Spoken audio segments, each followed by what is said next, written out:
नमस्कार। आज हम बात कर रहे हैं चक्र यानी साइकिल्स के बारे में।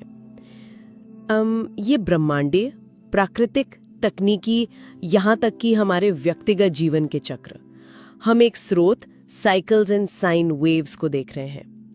स्रोत का कहना है कि ये चक्र असलियत का एक तरह से मूल ढांचा है। शायद अनंत अस्तित्व और ये जो शुरुआत वाली बातें हैं उन्हें समझने में मदद कर सकते हैं। तो चलिए खोलते हैं इसे। बिल्कुल। और स्रोत ना कई तरह के चक्रों में फर्क बताता है। एक तरफ तो है जैविक चक्र, जैसे मौसम बदलते हैं, जीवन मृत्यु का चक्र है, भालू का वो हाइबरनेशन में जाना, ये सब मतलब प्रकृति में अपने आप सहज रूप से हैं। और दूसरी तरफ है तकनीकी, मतलब मानव निर्मित चक्र। अच्छा। जैसे हमारी घड़ियां, कैलेंडर या फिर बाजार के उतार चढ़ाव, यहाँ तक कि ये जो न्यूज साइकिल चलता रहता है। ये दिलचस्प है। तो क्या स्रोत ये कहता है कि ये जो इंसानों के बनाए चक्र हैं वो हमेशा प्राकृतिक लय के साथ नहीं चलते? जैसे हमारी ये 24/7 काम करने वाली दुनिया, क्या ये प्रकृति के खिलाफ है? हाँ, स्रोत का इशारा कुछ इसी तरफ है। प्राकृतिक चक्रों में ना एक तालमेल होता है, एक हार्मनी।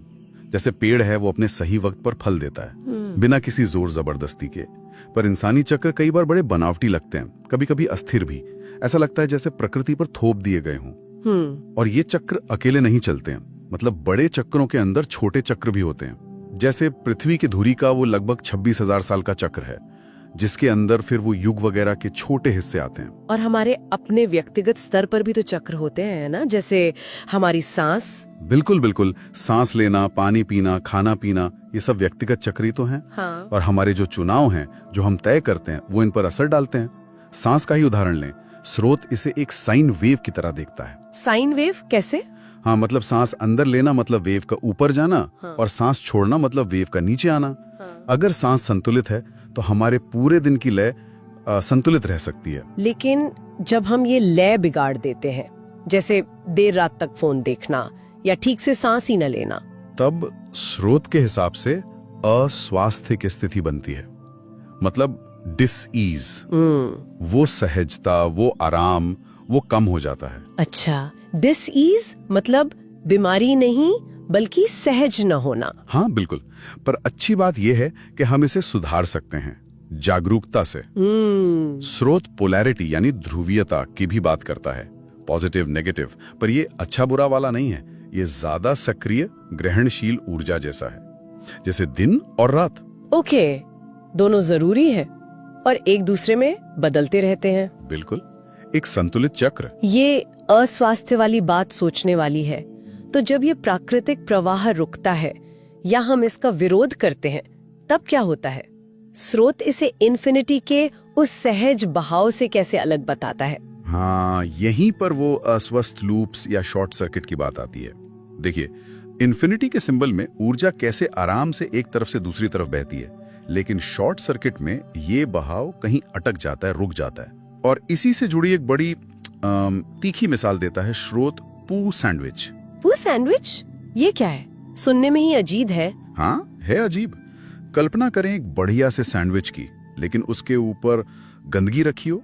ये मिसाल है उस हालत की जब हम जीवन की असली ठोस मुश्किलों पू को अनदेखा करने के लिए ऊपरी आध्यात्मिकता का सहारा लेते हैं। सब बढ़िया है, सब ऊपर वाले की मर्जी है, इस तरह की बातें।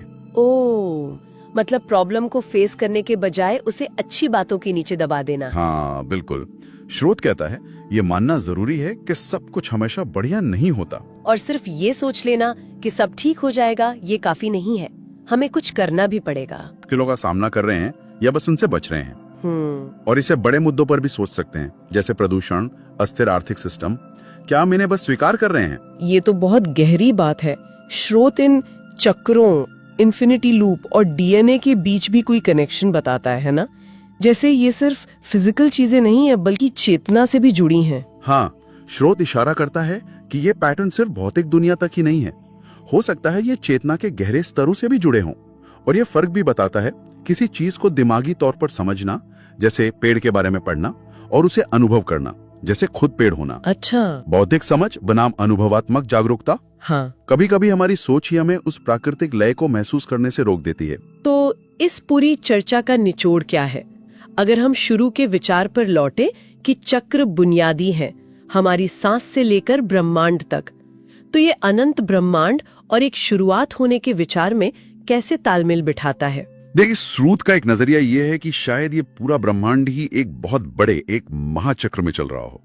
जैसे कुछ वैज्ञानिक थ्योरियां है ना, बिग बैंग के बाद बिग क्रंच की। हाँ, कि ब्रह्मांड फैलेगा और फिर सिकुड़ेगा। बिल्कुल, और शायद फिर एक नया चक्र शुरू हो। अब इसका कोई पक्का सबूत तो नहीं है, लेकिन यह विचार चक्रों वाली पूरी अवधारणा से मेल खाता है। शायद इसका मकसद है चेतना का विकास, हमारे सीमित अनुभव को उस अनंत संभावना के साथ मिलाना। और अंत में एक सवाल शायद हम श्रोताओं के सोचने के लिए छोड़ सकते हैं। अगर हमारे व्यक्तिगत चक्र, हमारी सांस, हमारे छोटे छोटे चुनाव बाहर फैलकर बड़े चक्रों पर असर डालते हैं, तो हम अपने हर फैसले से, चाहे वो होश में लिया गया हो या बेहोशी में, सामूहिक रूप से कैसी दुनिया बना रहे हैं? क्या छोटे छोटे तरीकों से भी इन प्राकृतिक सामंजस्यपूर्ण चक्रों के साथ होशपूर्वक जुड़ना उस बेहतर भविष्य को बनाने में मदद कर सकता है जिसकी कल्पना ये स्रूप कर रहा है? सोचने वाली बात है।